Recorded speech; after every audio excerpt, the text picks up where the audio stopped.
Mom, you're becoming a real burden. Maybe it's time you figured out your own life. I smiled, nodded, and quietly finished washing my coffee cup. What he didn't know was that by next month, he'd be standing outside the gates of my new $2.3 million mansion, begging me to let him move in. Before we dive into this story, don't forget to hit that like button, comment where you're watching from, and subscribe so you never miss stories like this one. Trust me, you're going to want to see how this unfolds. So let me take you back to where this all started. My name is Margaret, I'm 70 years old, and for the past 3 years, I'd been living in the cramped guest bedroom of my son David's split-level house in suburban Phoenix. But this story really begins 4 years ago, when my world completely fell apart. When my husband Robert passed away from cancer after a brutal 8-month battle, I thought the hardest part was over. I was wrong. Robert had been the family's financial manager for our entire 45-year marriage, and I had no idea how precarious our situation had become. Despite having what I thought was decent insurance, the medical bills were astronomical, experimental, treatments not covered by Medicare, specialized equipment, round-the-clock care in those final weeks. It all added up to a staggering $180,000 in debt. I remember sitting at my kitchen table, surrounded by manila envelopes filled with medical bills, collection notices, and legal documents I couldn't understand. The funeral alone had cost $15,000, money I didn't have. The mortgage on our 3-bedroom house in Scottsdale was $2,400 a month, and my teacher's pension only brought in $1,800. I'd taught 3rd grade for 37 years, thinking I'd done everything right, saving what I could, trusting that Robert had handled the rest. I was drowning. That's when David swooped in. My only child, my pride and joy, who had built a successful career as a software engineer and lived with his family in a spacious 4-bedroom house in suburban Phoenix. He was 42 then, married to Sarah for 12 years, with 2 beautiful children, Emma, 8, and Jake, 5. "Mom, you can't stay here," he said during one of his visits, gesturing around the house where he'd grown up. "The mortgage alone is eating you alive, and these medical bills—" He shook his head. "Sell the house, take whatever's left after you pay off the debts and come live with us. Sarah and I have been talking about it, and we want you there." I protested at first. "David, I don't want to impose. You have your own family, your own life." "Mom," he said, taking my hands in his, "you raised me by yourself after Dad left when I was 10. You worked 2 jobs to put me through college. You never asked for anything back. But now I'm asking you to let me take care of you, please." Sarah was equally insistent when they came over together the following week. "Margaret, honestly, it would be doing us a favor," she said, bouncing baby Jake on her knee while Emma colored at the kitchen table. "I'm drowning trying to manage work and the kids. Having you there would be such a blessing. The kids adore you, and I could really use the help." The decision broke my heart, but I knew they were right. I couldn't afford to keep the house, and the debt wasn't going away. We listed it with a realtor who specialized in quick sales, and within 6 weeks, we had a buyer. The house sold for $340,000. After paying off the $89,000 remaining on the mortgage, settling Robert's medical debts, covering the real estate fees, and paying for the funeral expenses I'd put on credit cards, I walked away with $127,000. It was my entire life's work reduced to a single bank check. But here's the thing. I didn't keep it. Not most of it, anyway. The day I moved into David and Sarah's guest room, I sat them down at their dining room table with 2 envelopes I'd prepared. "This is for Emma's college fund," I said, handing David a check for $75,000. "And this," I continued, giving him a second check for $45,000, "is to help with the mortgage and household expenses. I know having an extra person here will increase your costs, and I don't want to be a financial burden." Sarah actually started crying. "Margaret, this is too much. We didn't ask you to move in for your money." "I know you didn't," I said. "But this is what Robert would have wanted. He always said family takes care of family." David hugged me so tight I thought he might crack my ribs. "Mom, you didn't have to do this, but thank you. We'll put it to good use, I promise, and you'll always have a home with us. Always." I kept the remaining $7,000 as a small emergency fund and moved my belongings into their guest room. A cozy space with pale yellow walls, a twin bed, and a small dresser. It wasn't much, but it was warm and welcoming. And for the first time in months, I felt like I could breathe again. The first year was everything they'd promised. I settled into what I thought would be my final chapter, being the hands-on grandmother I'd always dreamed of being. I'd wake up at 5:30 a.m. to start breakfast before David left for work. Fresh pancakes on weekdays, elaborate weekend brunches, with homemade cinnamon rolls that filled the house with the smell of home. Emma and Jake loved having Grandma around. I'd pack their lunches with little notes and heart-shaped sandwiches. After school, I'd have fresh-baked cookies waiting, chocolate chip for Emma, oatmeal raisin for Jake, and we'd sit at the kitchen table while they told me about their day and worked on homework. Sarah, who worked part-time as a dental hygienist, was genuinely grateful for the help. "I don't know how single parents do it," she'd say as I folded laundry or started dinner. "Having you here has been such a lifesaver. I'd take the kids to soccer practice, attend their school plays, and babysit whenever David and Sarah wanted date nights. I felt useful, needed, important." The guest room began to feel like home as I arranged my few belongings and hung up photos of Robert and family memories. But somewhere around the 18-month mark, I started noticing small changes. It began with little comments. Sarah mentioning how the grocery bill had gone up since I moved in, even though I'd offered multiple times to contribute more. David sighing when I asked to use the computer to check my email. Eye rolls when I didn't immediately understand how to use their smart TV remote. "It's just an adjustment period," I told myself. "All families go through this." Then came the more obvious signs. Sarah started meal planning without asking what I wanted to eat, making portions for 4 instead of 5 and acting surprised when I appeared for dinner.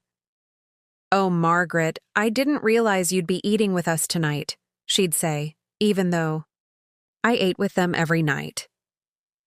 The children's attitudes began to shift too, though I could tell it wasn't entirely their doing.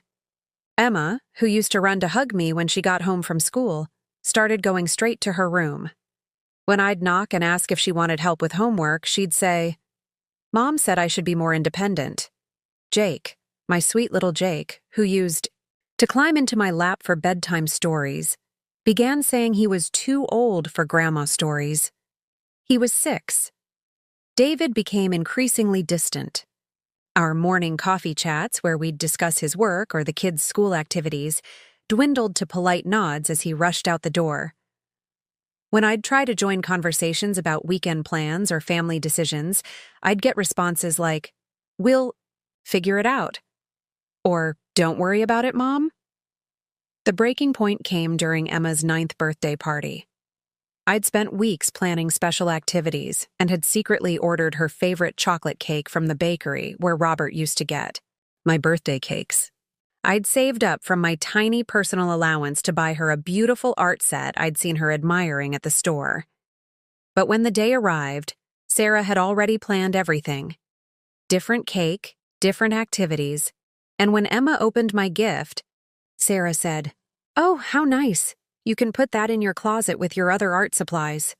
I spent the entire party feeling like a stranger in what was supposed to be my home, watching my granddaughter's special day unfold without any of my input or involvement. When I offered to help clean up afterward, David said, "Mom, you've done enough. Just relax." But it wasn't said kindly. It was said like I was in the way.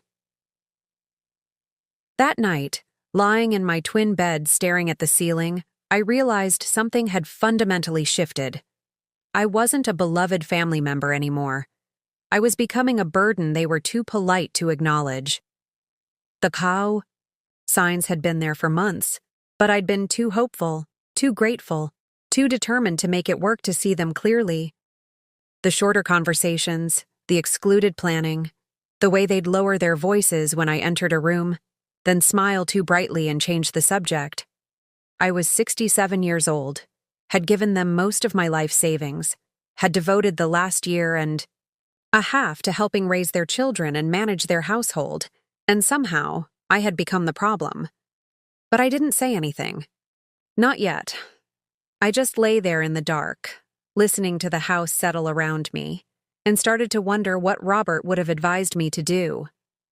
The months that followed Emma's birthday party were like watching a slow-motion car crash. What had started as subtle shifts in behavior became increasingly obvious patterns of exclusion and dismissal. I kept telling myself I was being oversensitive, that every family goes through adjustment periods, but deep down, I knew something fundamental had changed. It started with the morning routines. For over a year, I'd been the family's unofficial breakfast chef, waking up early to prepare elaborate meals that brought everyone together before the day began. Homemade pancakes with fresh berries, perfectly scrambled eggs, crispy bacon that filled the house with warmth and comfort. David would grab his coffee and actually sit at the table for 15 minutes, telling me about his projects at work or asking about my plans for the day with the kids. But gradually, those conversations became shorter. Then, they became one-sided, with me asking questions and getting distracted grunts in response. Finally, David started grabbing a protein bar and his coffee to go, saying he needed to get to work earlier to beat the traffic. Sarah's transformation was even more pronounced. She'd gone from gratefully accepting my help to treating my contributions like inconveniences she had to manage. When I'd offer to pack the kids' lunches, she'd say, "That's okay, Margaret. I've got a system."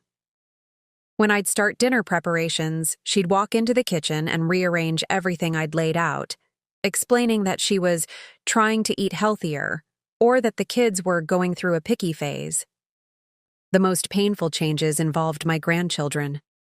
Emma, who had been my little shadow for months, started spending more time in her room with the door closed. When I'd knock and ask if she wanted help with homework or just to chat, she'd call through the door that she was busy or tired. One afternoon, I overheard her on the phone with a friend saying, "I can't come over today because my grandma is here and she gets upset if we're too loud." It was like a knife to my chest because I'd never once complained about their noise. In fact, I loved hearing them play and laugh. It meant the house was alive, full of the energy that had been missing since Robert died. Jake's rejection was even harder to bear because he was so young and innocent about it. He'd started parroting phrases that were clearly not his own. When I'd offer to read him a bedtime story, he'd say, "Mommy says I need to learn to fall asleep by myself like a big boy." When I'd try to help him with his shoes or jacket, he'd pull away and insist, "I can do it. Mommy says I don't need help with everything." The "Mommy says" responses broke my heart, because I could hear Sarah's voice in every one of them. She was systematically training my grandchildren to not need me, to see my help as interference rather than love. But it was the conversations I wasn't supposed to hear that really opened my eyes to what was happening. The first one occurred on a Thursday evening in late October. I'd gone to bed early with a headache, but came out to the kitchen around 9 p.m. to get some water and aspirin. The house was dark, except for the glow from the living room TV, and I could hear David and Sarah's voices from the couch. They were speaking in those hushed tones that parents use when they don't want children to overhear. But they obviously hadn't considered that I might be listening. "I'm just saying it's getting harder," Sarah was saying. "She's always underfoot. I can't cook dinner without her hovering and offering suggestions. I can't discipline the kids without her giving me looks like I'm being too harsh." "She's trying to help," David replied, but his voice lacked conviction. "I know she's trying to help, but it doesn't feel like help anymore. It feels like judgment, like she thinks I don't know how to run my own household. Maybe we could talk. To her about boundaries, Sarah's laugh was bitter. David, she's 67 years old. She's not going to change. And honestly, I don't think I should have to manage her feelings on top of everything else I'm dealing with. I stood frozen in the hallway, clutching my empty water glass, feeling like I'd been punched in the stomach. They weren't talking about a temporary adjustment period. They were talking about me like I was a problem that needed to be solved. "What are you suggesting?" David asked. "I don't know yet, but something has to change. The kids are starting to act weird around her, like they're walking on eggshells. That's not healthy for anyone." I crept back to my room without getting the water, lay down on my twin bed, and stared at the ceiling until dawn. That conversation replayed in my mind over and over, each word cutting deeper than the last. Always underfoot. Doesn't feel like help anymore. Something has to change. The second conversation I overheard was worse because it happened during the day, when they thought I was out grocery shopping. I'd forgotten my wallet and had to come back to the house, letting myself in quietly through the garage entrance. I could hear them in the kitchen, their voices carrying clearly through the open floor